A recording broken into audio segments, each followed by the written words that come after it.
es muy claro ya que nosotros interactuamos con una matriz informacional, con un campo informacional, el cual contiene toda la información en cada una de sus porciones. Es una matriz informacional de tipo holográfico. Pero no hay a ese nivel cualidad de la experiencia, no hay objetos separados unos de los otros, sino que es un campo informacional de una complejidad extraordinaria. Nuestro cerebro interactúa con este campo informacional, que algunos le llaman el campo cuántico, otros como David Bohm le llamaba el orden implicado, la teoría sintérgica le llama el campo sintérgico. En fin, no importa cómo se le llame, los físicos actuales están hablando de un campo preespacial. El cerebro interactúa con este campo, y a partir de esta interacción, como una resultante final del procesamiento cerebral, aparece la realidad perceptual tal y como la conocemos. Esto es, los objetos con sus colores, con sus formas, con sus texturas.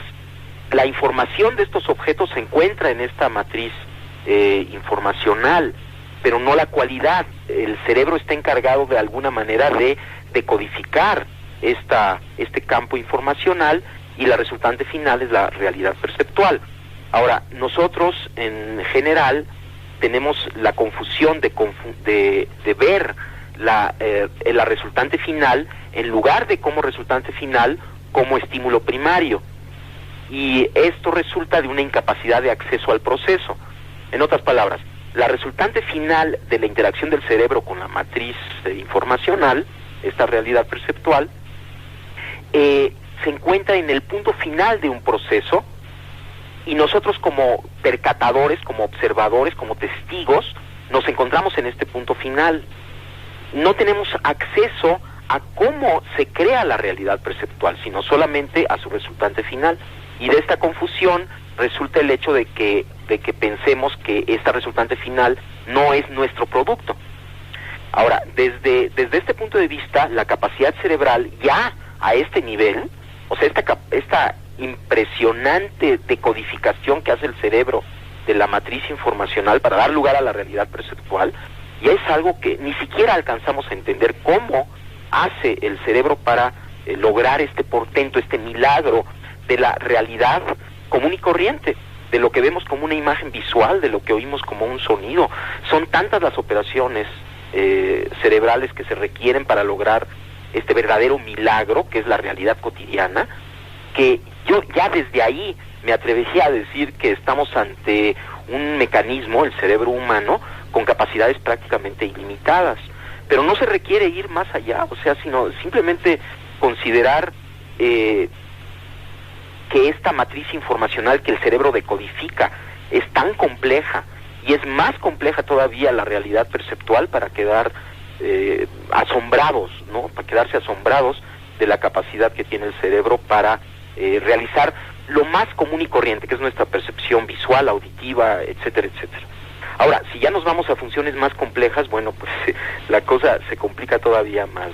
De tal forma que sí, desde un punto de vista fisiológico, no alcanzamos ni siquiera a entender cómo hace el sistema para funcionar en la manera cotidiana en la que lo hace, de tal forma que atreverse a decir que hay un límite para este funcionamiento, yo pienso que es demasiado atrevimiento. A mí lo que más me ha asombrado de todo el estudio que he hecho de los chamanes de México es que estos personajes extraordinarios funcionan o parecen funcionar en una realidad que no tiene pasos intermedios, en donde no hay proceso. Por ejemplo, Pachita es uno de los casos más asombrosos que yo pude atestiguar. Yo trabajé con ella varios meses. Pachita venía un paciente a verla, por ejemplo, alguien que tenía un problema pulmonar, y entonces si ella decidía, de alguna manera podía percibir directamente lo que le sucedía al paciente y lo que el paciente requería para mejorar. Si el paciente necesitaba, ella hacía una operación en donde extraía los pulmones enfermos e injertaba pulmones sanos. Ahora, esto es inconcebible. Vamos, la cirugía actual ya empieza a hacer este tipo de operaciones, pero la forma en la que Pachita hacía estas operaciones era con prácticamente las manos vacías. El único instrumento que utilizaba era un cuchillo de monte, muy burdo, muy grande, y además las operaciones eran realizadas en minutos, era casi instantáneo, ¿no? Lo que se hacía. Me asombraba cada vez más de la inexistencia de pasos intermedios. Esto es, Pachita sacaba el pulmón enfermo, injertaba el otro pulmón y listo. De alguna manera todo quedaba arreglado, como si no hubiera necesidad de una serie de procesos que normalmente uno supone que deben de ocurrir para la interconexión de los órganos injertados. Y al preguntarle al Pachita qué pasaba, cómo es que hacía este portento, ella decía que el proceso simplemente ocurría así. No solamente operaciones de pulmón, sino de corazón, de cerebro, cosas verdaderamente extraordinarias, siempre tenían esta característica en donde parecería que Pachita estaba localizada como ser sentiente, como ser sensible, en un nivel de la realidad en donde lo que ella deseaba ocurría. No había ningún mecanismo aparente, ¿no?, entre su deseo y la realización del deseo. Y su deseo, si su deseo era materializar un objeto, el objeto aparecía mágicamente de la nada, o si su deseo era desaparecerlo, también ocurría. Esto era lo más asombroso. Y a mí, a lo que me ha llevado después de muchos años de reflexión, este portento, ¿no?, que hacía Pachita, y otras cosas que han hecho otros chamanes, que sería muy largo de platicar. Esto lo he publicado en México en 7 volúmenes que se llaman Los Chamanes de México. En general, ellos, aunque ningún chamán que yo conocí llegó al nivel de Pachita, todos los chamanes, por ejemplo Don Panchito, un chamán maya, tenía esta misma característica de estar localizado en un nivel de conciencia directo que se manifestaba en su sensibilidad portentosa, ¿no?, en su capacidad de decodificar información en forma pues directa, yo pensaría. Ahora, yo he tratado de explicar esto en muchas formas y la verdad es que no he tenido mucho éxito, y lo último que he pensado, que le voy a platicar, es lo que más se acerca, de acuerdo con mis ideas, a un posible entendimiento de lo que sucedía. Decía antes que el cerebro, al interactuar con este campo informacional preespacial, como resultante final, crea la realidad perceptual. Ahora, lo que yo he pensado es que esta realidad que se crea, que es el producto final de un proceso cerebral, una vez creada, tiene una existencia real.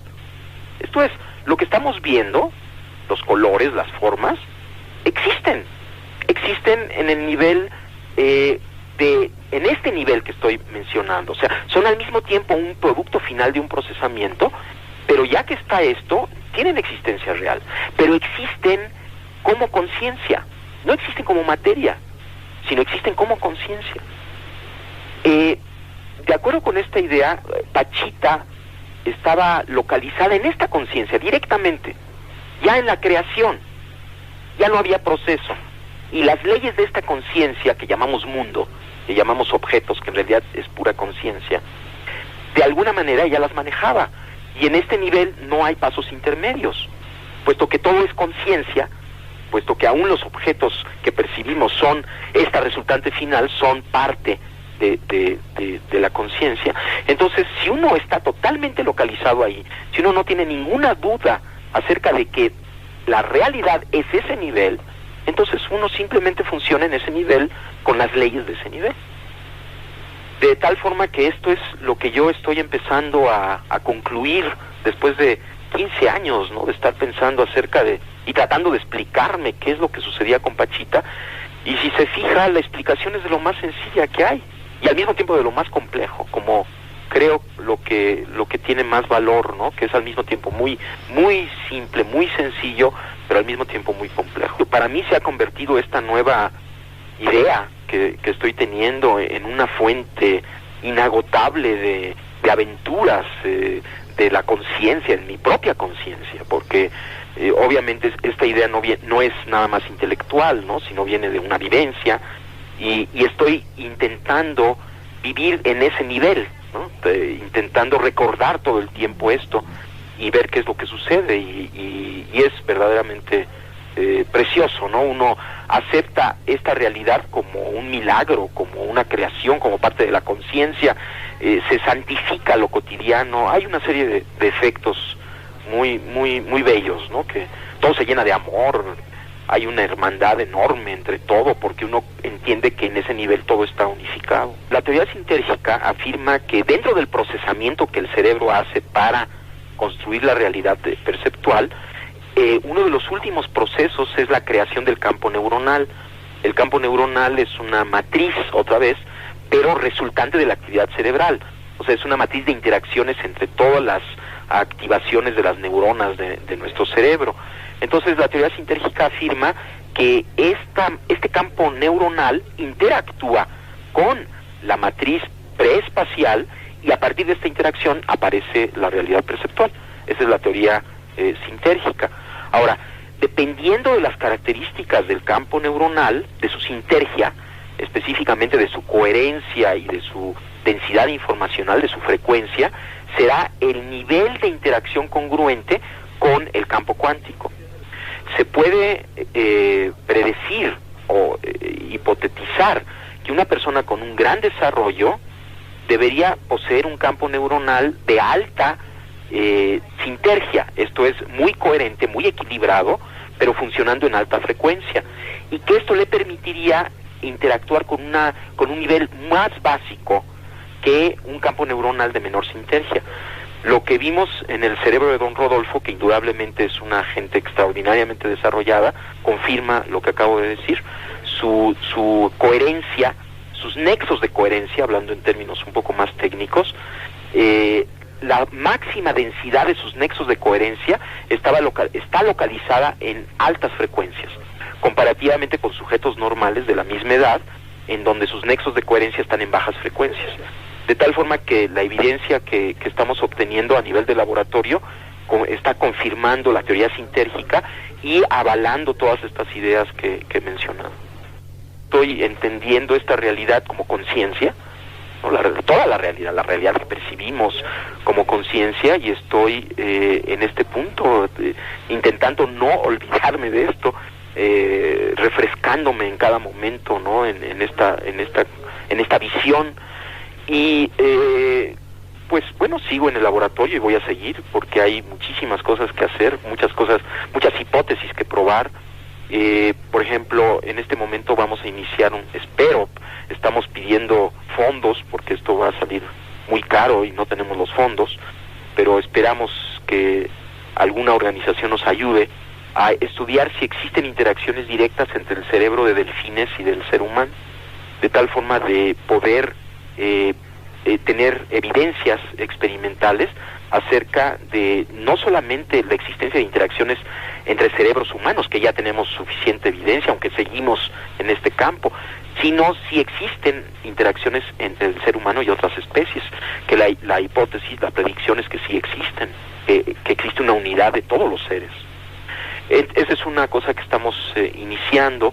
Otra cosa es que estamos esperando una profesora de la India, una colega, que está muy interesada en el estudio del potencial transferido, de la interacción cerebro a cerebro, pero ahora vamos a intentar hacer un experimento a larga distancia entre la India y México, y ella va a estar 3 meses en el laboratorio para pues quedar de acuerdo, entrenarnos ambos, tener toda una metodología, y vamos a ver si podemos hacer el experimento de potencial transferido entre India y México. Esto es muy importante porque una de las consideraciones del punto de vista que le acabo de mencionar es que ya como conciencia existen leyes particulares de la conciencia que no necesariamente son las leyes que conocemos o que conoce la ciencia física, y aunque en este punto hay un acuerdo, podría haber un acuerdo, y una de las leyes de la conciencia es la no localidad, que sí se observa en partículas elementales.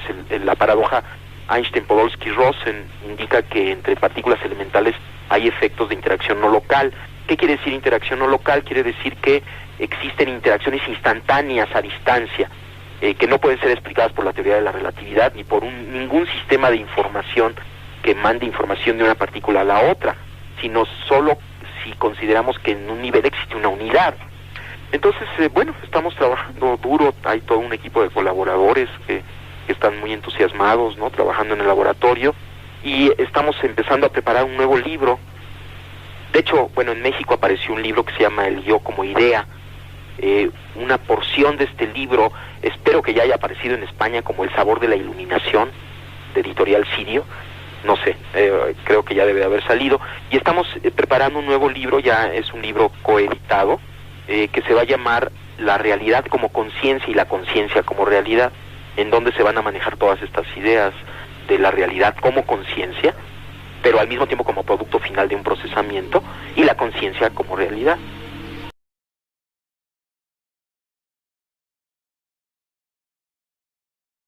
Sí quiero aclarar un poco qué es esto de chamánica o qué son los chamanes. Son los sabios indígenas de muchos lugares del mundo. Nosotros hemos estudiado a estos sabios en México, y una de las linajes de estas gentes se encuentra en el estado de Sonora, los yaquis de Sonora, y ellos tienen una concepción acerca de cómo se crea la percepción. Se interesan fundamentalmente en explicar o en tratar de explicar cómo aparecen las imágenes, cómo aparecen los sonidos, cómo aparecen los diferentes niveles de la realidad. Entonces, en este sentido, la teoría sintérgica tiene relación con esta concepción chamánica, pero no surge de ella, está relacionada, porque esta teoría también es un intento teórico para tratar de explicar cómo se crea la percepción. Pero la nomenclatura que utiliza es diferente a la que utilizan los chamanes, aunque las conclusiones son muy similares. La teoría sintérgica afirma que existe una organización básica del espacio.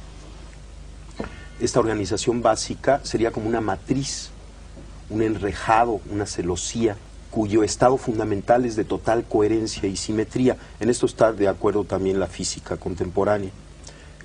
Cualquier modificación en esta matriz fundamental del espacio, un instrumento físico la detecta como una partícula elemental. Entonces el instrumento detecta que hay algo que aparece contra un fondo estable de total coherencia, y los físicos y las gentes que conocen lo que significa la medida del instrumento hablan de la aparición de una partícula elemental. La idea es que las distorsiones de la latiz, sobre todo las distorsiones complejas, son lo que podemos denominar objetos. La teoría sintérgica afirma que el cerebro humano es capaz de distorsionar la estructura de la latiz en la forma más compleja conocida en el universo, y esta distorsión compleja de la latiz constituye la realidad perceptual, de tal forma que cada una de las actividades neuronales constituye una microdistorsión de la latiz. Y puesto que el cerebro humano contiene alrededor de entre 10.000 y 12.000 millones de elementos neuronales, cada microdistorsión, cada alteración de esta estructura básica del espacio interactúa entre sí, formando una macrodistorsión compleja, a la que la teoría le llama el campo neuronal, de tal forma que la hipótesis fundamental de la teoría sintérgica es que la percepción surge como resultado de la interacción del campo neuronal con la latiz del espacio. Existen diferentes niveles de interacción entre el campo neuronal y la latiz, y cada uno de estos niveles constituye o se asocia o se percibe como un nivel diferente de conciencia. Por ejemplo, existe la conciencia auditiva, la conciencia visual, son diferentes tipos de conciencias, y la teoría afirma que cada una de ellas está relacionada con los parámetros de esta interacción entre el campo neuronal y la latiz. En toda creación de una teoría, para el creador de la teoría, la experiencia de la creación es un evento extraordinariamente interesante. Cuando la teoría se crea y se da como resultado final, el oyente de la teoría puede considerarla como producto de una intelectualización ajena a la experiencia. Pero toda creación de una teoría, cuando esta teoría es profunda, proviene de la experiencia. Por ejemplo, yo mencioné estos sabios indígenas que están interesados en explicar la percepción. Ellos tienen una teoría de la percepción, pero esta teoría de la percepción surge de su experiencia. Ellos perciben el mundo en cierta forma que es distinta a la percepción que tiene otro tipo de gente por haber nacido en otra cultura, simplemente por esto. Y entonces a partir de esta percepción crean una concepción. Lo interesante de la concepción y de todo intento específico por tratar de entender la percepción es que de alguna manera el intento de entender la percepción nos pone en el fundamento de cualquier realidad. En nuestra época, uno de los grandes peligros y uno de los grandes dolores que estamos viviendo es la pérdida del significado y la dispersión. O sea, nos encontramos muchas veces con gentes que realmente no tienen mucha idea ni de quién son, ni tienen algo que les ayude a entenderse y a llegar a su centro, a una unificación, a sí mismos. Entonces, el intento, por ejemplo, de explicar la percepción es un intento de lograr esta unificación, porque estaremos en la base de la creación de cualquier realidad, y entendiendo cómo se crea la realidad, nos ayuda a unificarnos. Entonces, no es un intelectualismo, sobre todo en el proceso de creación, porque la teoría fina, la teoría profunda, siempre surge de la experiencia. Vamos, yo soy un científico, yo tengo un laboratorio, estudio la actividad cerebral, la fisiología cerebral, y me invitaron a conocer a esta mujer Pachita y a sus operaciones. Y lo que yo vi ahí, en principio, contradecía todo concepto y todo conocimiento que yo tenía acerca de la realidad. Y a mí lo que me enseñó es que yo no puedo decir cuál es el límite de la capacidad humana. A partir de esa experiencia yo no me atrevo a decir el ser humano no puede hacer esto, o el cerebro tiene tal límite en su potencialidad, sino que parecería que estamos dentro de un continuo extensísimo y no conocemos cuáles son los extremos de este continuo. Los dos consejos. Uno es la risa. La risa es excelente, es una medida terapéutica extraordinaria. Inclusive hay una técnica de meditación taoísta en donde la persona, y es muy sencillo hacerlo, la persona se sienta y sonríe. Inténtenlo. Sonríe con los ojos y la boca. Y se coloca en esta situación. Inmediatamente hay una serie de mensajes que recibe nuestro cuerpo, que recibe nuestro cerebro. En primer lugar, todo está bien. Hay secreciones hormonales dadas por el cambio de fisonomía que producen un mejoramiento extraordinario de todos los sistemas fisiológicos. Ese es uno de los consejos, reírse. Mientras más nos riamos, mientras más nos demos buenas señales a nosotros mismos, vamos a estar más sanos. Y el segundo es la observación, que quizá en combinación con la risa pueda ser una medida terapéutica excelente. Somos capaces de observar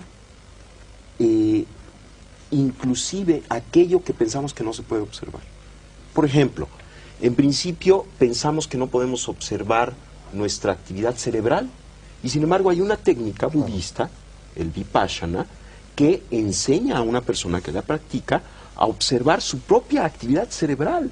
Y esta es una experiencia, sobre todo para un neurofisiólogo, extraordinaria, ¿no? El darse cuenta de que tiene un mecanismo de observación que le permite, por ejemplo, ver su propio cerebro. No solamente su propio cerebro, su actividad glandular, que le permite sentir su cuerpo parte por parte hasta lograr tener una imagen corporal unificada.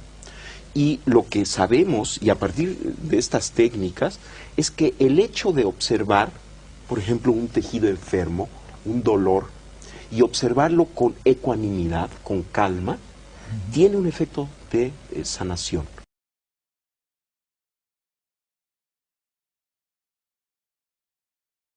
Cuando ves esta imagen, tú lo que registras es la imagen, punto, pero no registras el proceso de su creación, ¿no? Ese proceso es inconsciente. El cerebro se encarga de la creación de esta imagen y uno está colocado al final, simplemente la percibes como resultante final. Yo estoy trabajando sobre neurofisiología, ¿no? Sobre actividad cerebral y tratando de estudiar ciertos aspectos de la actividad cerebral desde un punto de vista de la teoría sintérgica, que es una teoría que he desarrollado desde hace unos años. Es una teoría acerca de cómo se crea la experiencia. Entonces son estos tres enfoques principales: o sea, el enfoque neurofisiológico de laboratorio, el enfoque chamánico, que son estudios de campo, y el estudio de las diferentes escuelas místicas. Pues lo que decía antes, ¿no? O sea, todos estamos interrelacionados.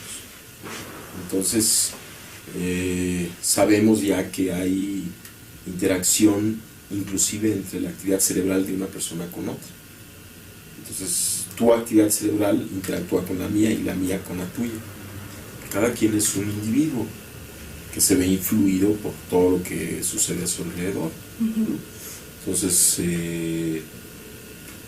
eso es la realidad, así sucede, ¿no? Todos estamos siendo influidos constantemente por lo que sucede. Muchos de nuestros pensamientos ni siquiera son nuestros, sino provienen del colectivo, porque hay esa constante interacción entre todos los cerebros, ¿no? Que están interactuando. Entonces, hay cosas del colectivo que afectan negativamente o positivamente a uno, dependiendo de cómo es uno. La ciencia no se define por su tema, sino se define por su método. Entonces tú puedes investigar lo que tú quieras, bien o mal. Si lo investigas bien, estás haciendo ciencia; si lo investigas mal, estás haciendo charlatanería. Entonces no hay ningún conflicto, ni oposición. O sea, yo puedo hacer un estudio acerca de los chamanes mexicanos utilizando procedimientos muy rigurosos, no rígidos, sino serios, que me permitan tener ese conocimiento veraz, o puedo hacerlo en una forma desorganizada, y entonces uno será científico y el otro no.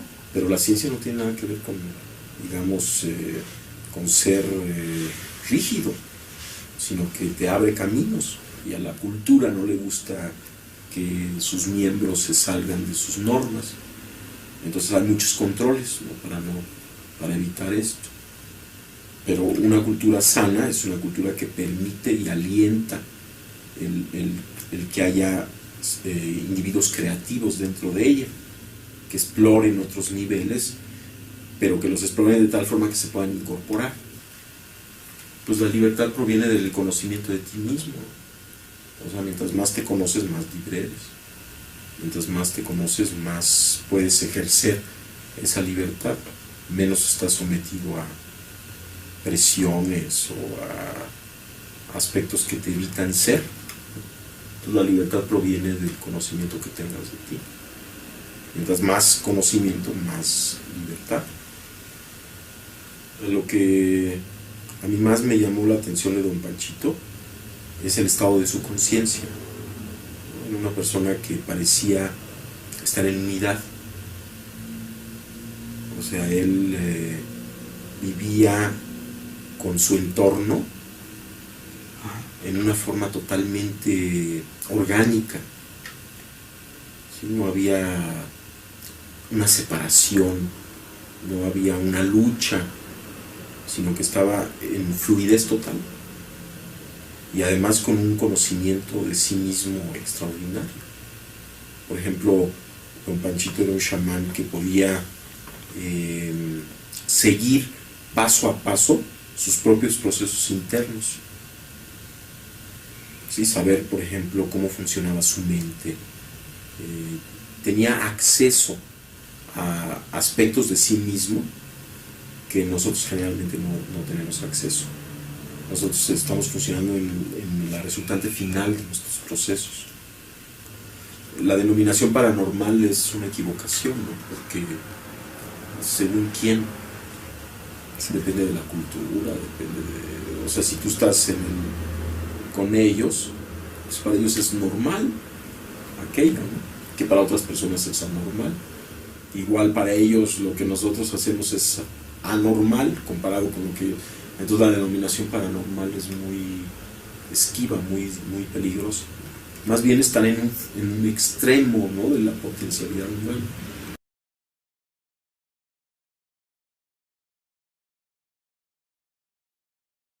El término conciencia tiene una acepción, sí, como ética, volverse consciente de ciertas normas o las normas, pero realmente a eso no creo que nos refiramos cuando hablamos de conciencia, y es en ese otro nivel que no se puede definir. Podríamos decir que, por ejemplo, la cualidad de la experiencia es conciencia. Tú cuando ves una luz, realmente detrás o en el hecho, en la cualidad luminosa, está la conciencia. La luz no existe ni afuera ni adentro, o sea, no existe como un fenómeno físico, como tal y como luz. En el espacio lo que existen son una serie de ondas electromagnéticas, cambios fotónicos. Tampoco existe en la actividad cerebral como luz. Como luz, en esa cualidad perceptual, es conciencia. De la misma forma el sonido. O sea, el sonido a nivel de espacio, físicamente no existe sonido. O sea, no existe nada en el universo físico similar al sonido. Lo que llamamos sonido es una cualidad de la conciencia, tal y como la experimentamos. O sea, si tú analizas a nivel físico lo que percibimos como sonido, pues es un conjunto de cambios vibracionales de moléculas de aire, pero no hay sonido ahí, como tampoco existe sonido a nivel físico, fisiológico. O sea, si tú penetras al cerebro y tratas de encontrar el sonido ahí, tampoco existe. Entonces es también una cualidad de la conciencia. De tal forma que la conciencia podría, en este nivel, no de normas éticas, ¿no?, conceptualizarse como lo que está por detrás de cualquier acto perceptual, lo que sostiene la cualidad misma de la experiencia. Esto podría ser. Y existen muchos niveles de la conciencia. He mencionado dos. Digamos, la cualidad perceptual visual, la cualidad sonora, son dos niveles de conciencia, pero existen muchísimos otros niveles de conciencia y todos tienen en común el pertenecer a ese algo que está por debajo de todo, pero no se puede definir. Bueno, la técnica de meditación que más me gusta es la observación, porque el observador puede observarlo todo. O sea, todo el conjunto de cambios que ocurren, todas las modificaciones, pues la infinita variedad de experiencias, todas ellas se pueden observar y por lo tanto el observador es el que unifica. De tal forma que cuando tú aprendes a observar y cuando tú observas cualquiera de estos cambios desde esa referencia, el hecho mismo de poderlos observar te empieza a integrar. Por ejemplo, uno puede sentirse muy confuso o muy nervioso, ¿no?, en cierto momento. Bueno, uno, si recordara que puede observar el estado de confusión, el mismo instante en el que uno observa la confusión, se coloca en el punto de integración fuera de la confusión. Porque ¿quién es el que observa la confusión? Pues no puede ser nadie dentro de la confusión. Por lo tanto, en ese momento uno recuerda que la naturaleza propia está más allá de esa confusión. Esto no quiere decir que la confusión no exista o que no esté ocurriendo. Está ocurriendo, es un fenómeno que está aconteciendo, pero el observador se encuentra siempre un paso adelante, por así decirlo, de toda la experiencia que está aconteciendo. En cierto momento uno se da cuenta que todo lo que sucede es parte de la identidad. Esto es, parecería como que hay un proceso intermedio de no identificación, en donde la observación es para mí la técnica más extraordinaria porque, digamos, es como la evidencia fehaciente, clara, de que siempre en nosotros existe algo trascendente, sin ideología. O sea, no necesitas acudir a ninguna ideología, sino que está ahí siempre, todo lo puedes observar. Y siempre hay algo que está observando con quien te puedes conectar. Y aquí lo pongo entre comillas semánticas, esto de con quien te puedes conectar. El simple hecho es que lo puedes observar y el observador se coloca fuera del evento. Pero después de integrar todos los eventos, o sea, cuando acompañas tu vida cotidiana de la observación, empieza a suceder algo, empiezas como a encontrarte contigo mismo. Es una técnica, es una herramienta simplemente que te ayuda a unificar, porque por definición el observador es lo que unifica. Entonces, utilizando la observación, incrementas la posibilidad de unificación en ti mismo. Y llega un momento en que simplemente te conectas con la realidad, estás en la realidad. Y en ese momento, toda la discusión acerca de identificación o no identificación ya no existe. Estás más allá de identidades o no identidades. Pero tuviste que pasar por un periodo intermedio de desidentificación a través de la observación para llegar después a algo que es dificilísimo definir, lo que es ese contacto con la realidad. Porque ahí ya no hay ni afuera ni adentro, ni siquiera hay observador, ni observado, no hay observador ni observado. Simplemente eres tú mismo. Y todo lo que acontece, acontece. O sea, acontece. Y no importa, todo es igualmente importante. Yo pienso que hay que encontrarse a uno mismo. Y en este encontrarse a uno mismo, todo adquiere significado. Y entonces, tanto lo que sucede en el mundo como lo que sucede dentro de nosotros es integrado, es parte ya de un encuentro, se ve desde ahí.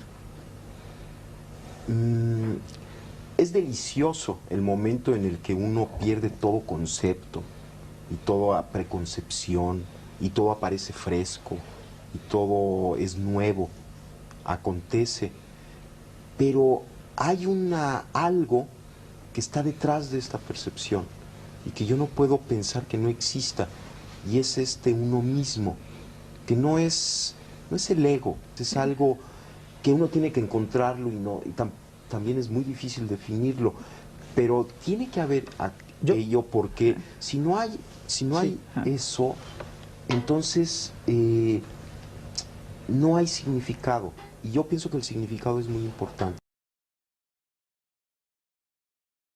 Yo la técnica que utilizo consiste en una primera fase, te sientas, cierras los ojos y empiezas a observar tu respiración. Empiezas a observar tu respiración y van a aparecer pensamientos, van a aparecer sensaciones, no las reprimes. Por ejemplo, si aparece un pensamiento, pues lo dejas pasar y vuelves a tu respiración.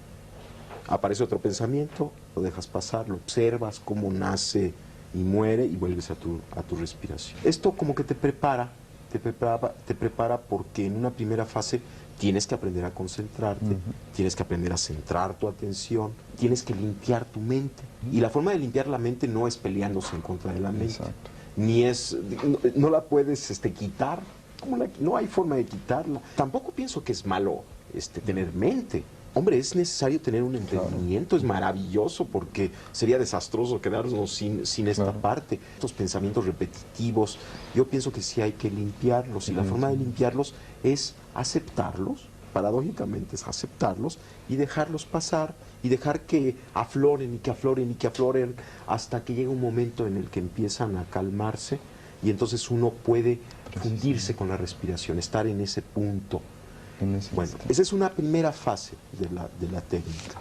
Una segunda fase consiste en empezar, por ejemplo, a observar tus pensamientos, tu cuerpo, tus sensaciones, unificar tu cuerpo, recorrer tu cuerpo, observar parte por parte, ir sintiendo, aceptando, sin pelearte en contra de tu cuerpo, sin juzgarlo, sin analizarlo, sino simplemente, por ejemplo, Después de que estás en esta respiración ya concentrada, empiezas a sentir la parte alta de tu cabeza, las sensaciones táctiles, las sensaciones de la superficie.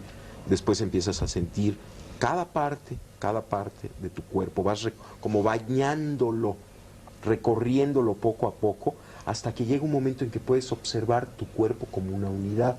Es como recuperar tu imagen corporal. Entonces observas tu cuerpo, estás de testigo de tu cuerpo al mismo tiempo que sintiéndolo. Cuando logras hacer esto, el budismo, porque es una técnica budista, se llama vipassana, es una forma muy extraordinaria de curarse, de limpiarse, además de colocarse en el punto de observación en donde puedes percibir todo tu cuerpo como una unidad, estás aceptando todo lo que sucede ahí, pero estás en una posición trascendente con respecto al mismo. El siguiente paso es empezar, en la técnica que yo practico, es empezar a activar una percepción simultánea, de tal forma que percibes todo tu cuerpo, con todas sus sensaciones corporales, y simultáneamente tu respiración. El siguiente paso implica, por ejemplo, poner atención a tus pensamientos.